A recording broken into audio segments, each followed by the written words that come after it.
أما بعد فأعوذ بالله من الشيطان الرجيم. بسم الله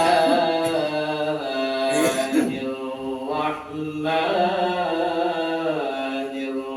الرحيم. سبحان الذي أسرى بعبده ليلا من المسجد الحرام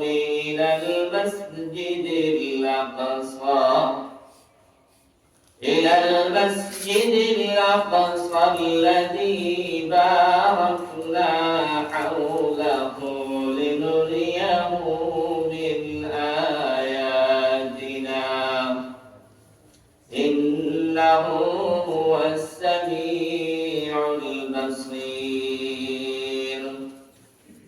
وقال تعالى في شان حبيبه ومعشوقه ومحبوبه مخبرا وآمرا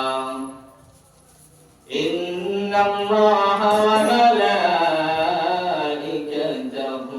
يصلون على النبي يا أيها الذين آمنوا صلوا عليه وسلموا تسليما.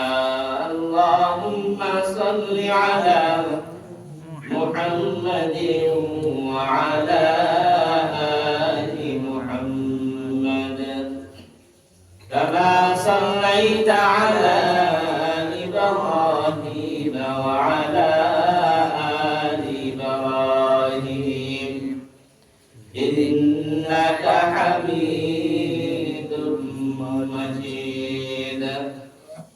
اللهم بارك على محمد وعلى آل محمد كما